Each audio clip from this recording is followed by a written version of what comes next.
Hello, today is an exciting day. We just delivered Bering 65 to our customer, and we will take a sea trial and a little tour around the boat, and we will talk about the best owner-operator Bering.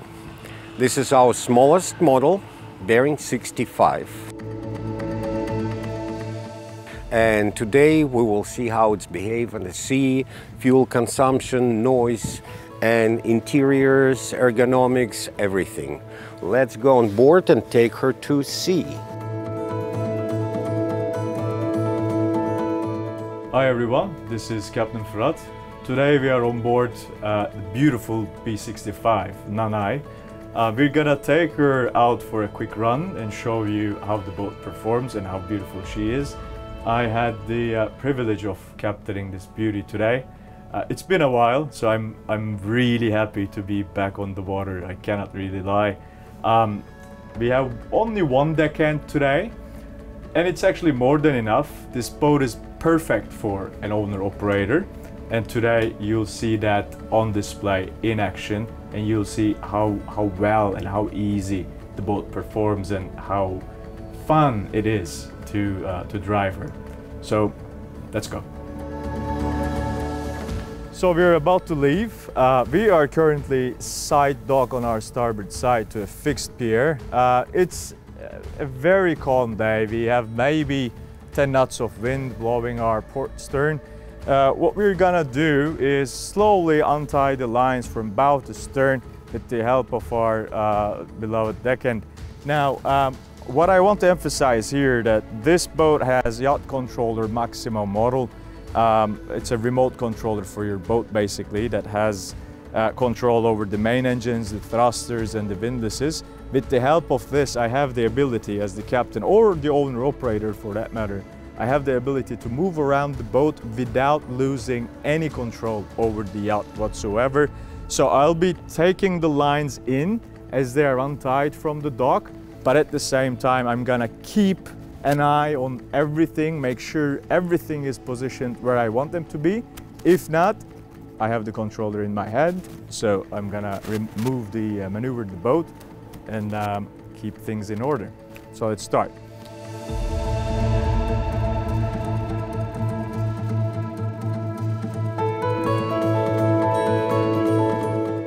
And just like that, we are free. The wind is pushing us on the dock at the moment. We have our fenders in position. We did our fenders check, thrusters check, throttles check, rudders check. Every system is in operation. Now I need my deckhand on board. Let's go. And off we go.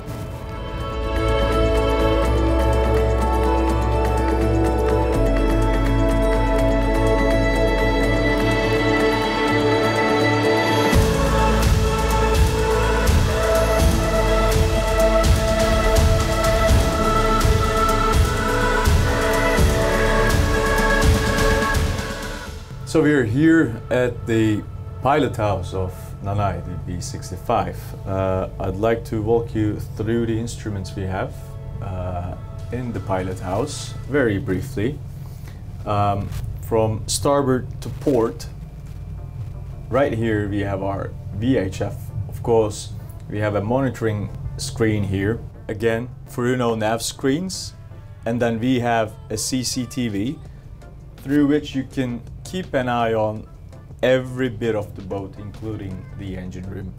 I have the stern, the engine room, the sides. You can configure the screen. We have a 360 camera up on the crow's nest, which gives you a perfect vision on the flight deck. Moving down, we have the manual control of the Fırat screens. The night vision camera controls, Viper controls, autopilots, Cummins main engine screens, the thrusters, ETS of course, throttles. We have the helm control, searchlights, horn, windlasses, fusion system. Everything is within your reach, but we have more. Up there we have the underwater lights, ACs, we have some hydraulic related override options. Again, redundancy. We have the water maker control panel, Seakeeper, color generator panel, the control screen for the steering, data, foolproof, I mean bulletproof. It's a really good steering system. We have the Fruno's main switches, one multi-display instrument that shows whatever you type in. So you have control, you have the ability to monitor, wind, speed, heave, a lot of things. You can customize that screen according to what you need. We have the fan controls for the engine room, and of course light switches, as well as the bilge and the fire pump control panel. Down there I have my switchboard, one of them, and one over there as well. So easily reachable, under your hand really. You have full control of the boat. If you're navigating through long passages, it's a really good and comfortable place to be. And I have to say the captain's chair is quite comfy as well.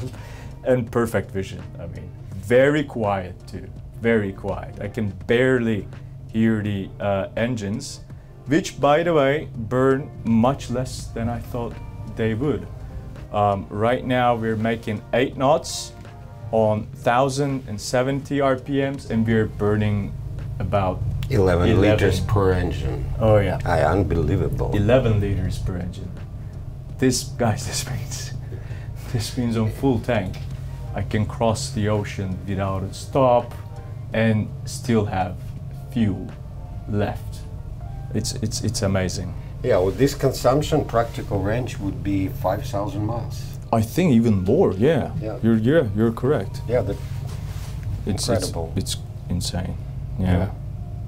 What is the sound level? We don't have a proper instrument, but can you measure on your phone? Of course. Let's see. I mean, this is not very precise, and I should be quiet.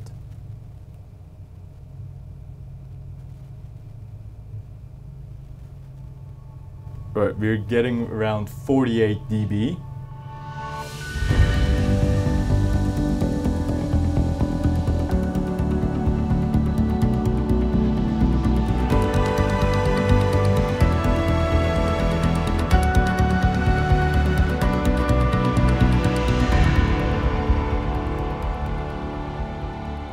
So now we go in 8 knots, burning 22 liters, averaging 22 liters, both engines working. We recommend to run this boat on one engine. If you go in distance, if you're just cruising and it's fair weather, one engine operation saves you hours, maintenance, and I think it's preferred. At least it saves the maintenance and hours. So we're getting like 8 knots right now, 2 engines. We get off sync and pulling one engine down and revving up the other one. The transition is smooth, and autopilot didn't react. We keep the course, and now we're running on one engine, same speed.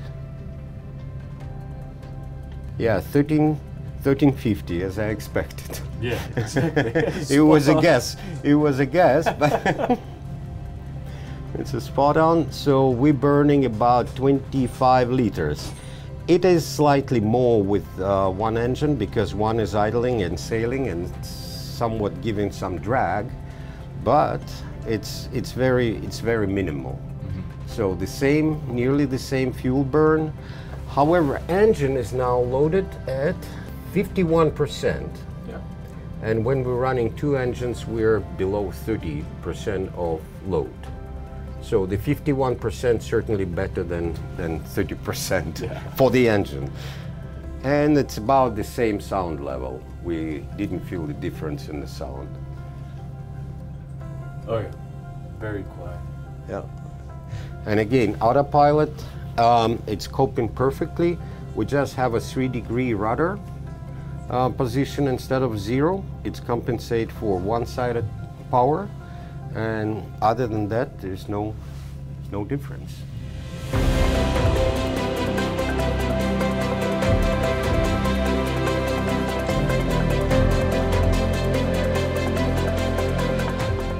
You see, at 8 knots, we're consuming close to 24 liters.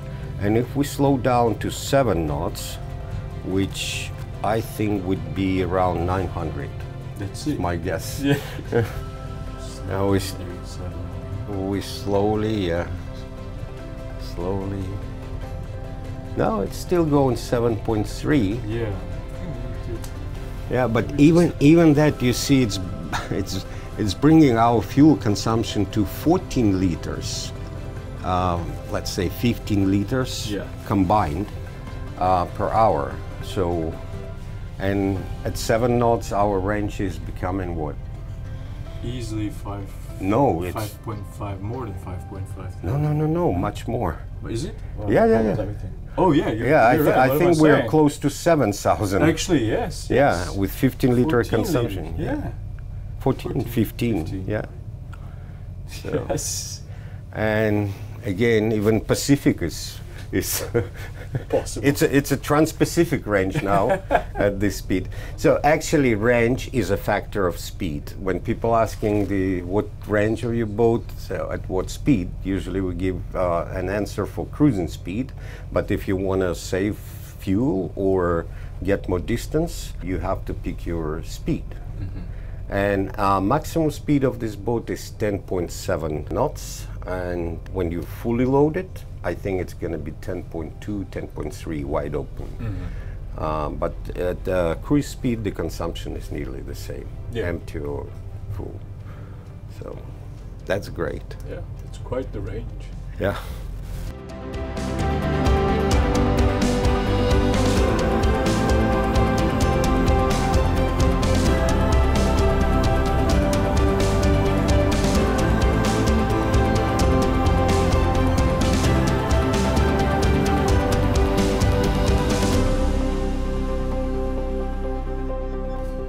Pilothouse, you see it's spacious, and again, designed for owner-operator. This chair is nice, but I'm falling asleep in this chair. I'm sitting here.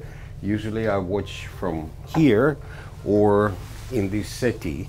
From this settee you have a perfect view of surrounding, all the control panels in your view, and this particular boat doesn't have a high-low table, but if it's high-low table, this is a perfect queen-size bed here.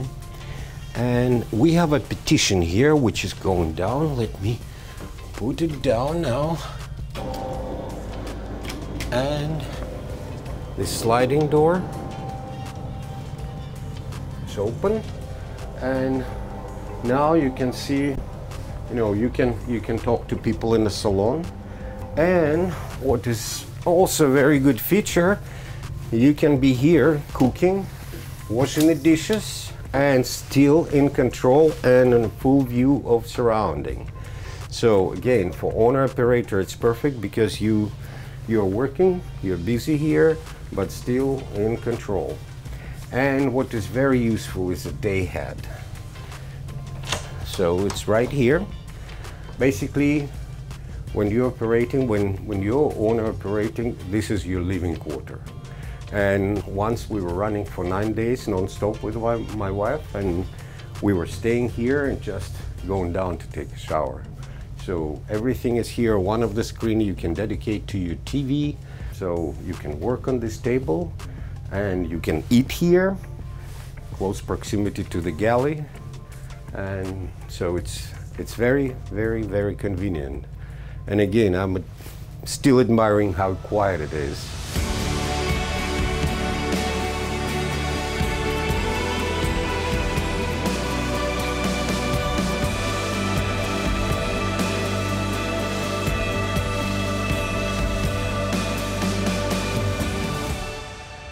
Let me show you the architecture of this boat. So it's a typical raised pilot house, classic. The galley and the pilot house is on one level, and It's a full galley. You see, it's a massive 5-burner cooktop, a sink, a trash compactor, tons of storage everywhere, the dishwasher, the microwave oven, and fridge and freezer. So, and of course they're small, they're on the counter. However, we have 2 more tall freezers down below. We'll see it. And now we come in, it's just the 4 steps, and we are in the salon. So it's nice, it's easily accommodate 6 to 8 people around the table. Big TV, good headroom. I'm not tall, I'm 1.7, 5'8" in foot and inches, and it's a good height. And then we have 7 steps down. So, and we come into companionway. We have portside stateroom. It's a queen size bed plus the single bed, bunk bed. And here we have a queen size bed and a nice wardrobe and plenty of storage here. And in this configuration, these 2 staterooms sharing 1 bathroom. Also good sized bathroom. And you can see it's a massive watertight door. It separates the master, become a watertight compartment. This boat have 5 watertight compartments. And we are in the master. Master is huge, of course, with a private head, with a TV, 2 wardrobes.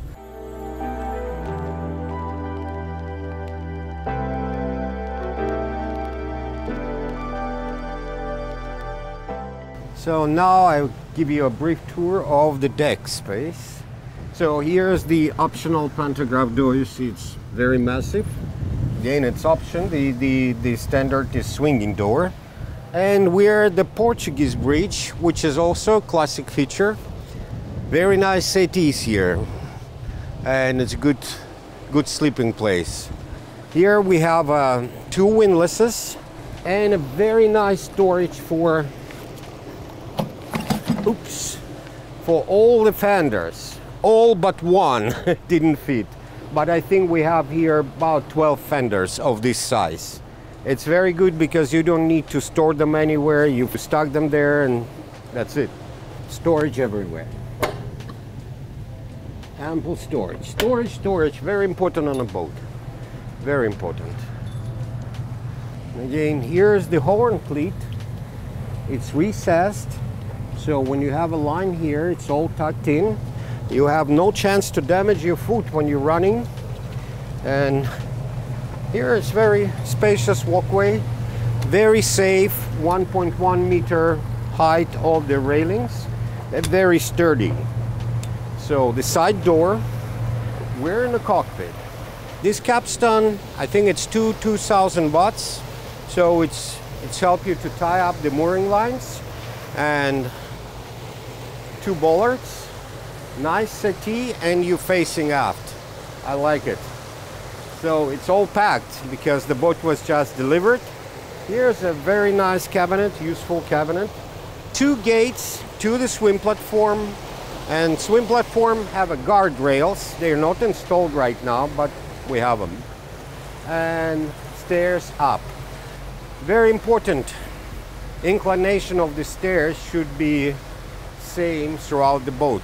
So you subconsciously learn how to step on how to walk the stairs, and you don't need to hold yourself unless it's stormy, so you can walk freely without using your hands.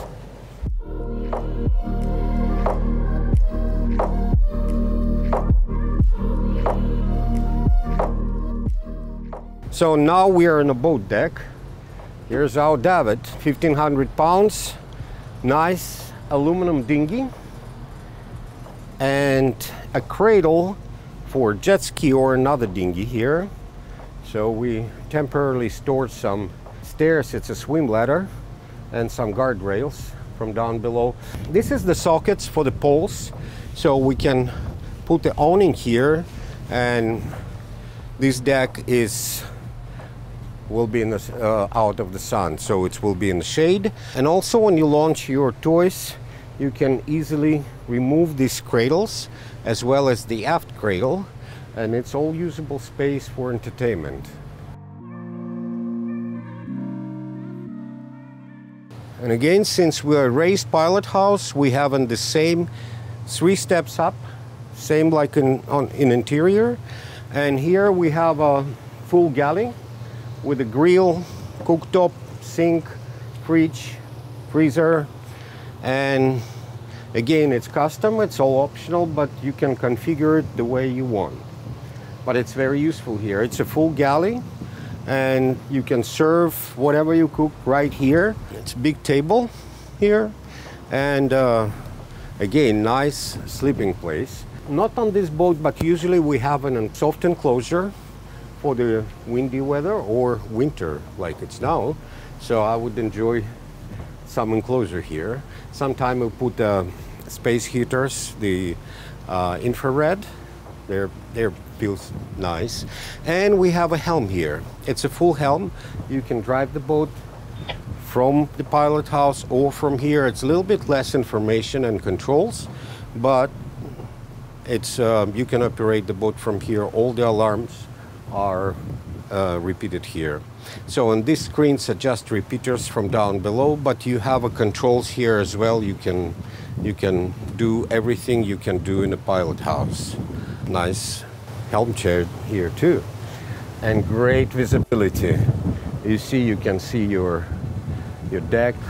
The visibility from here is excellent. Again, this boat is designed for the owner-operator. This is, as I said, it's the smallest boat in our line, and it's as capable as the biggest one, 145. These boats can go side by side and reach the same destination in the same level of comfort.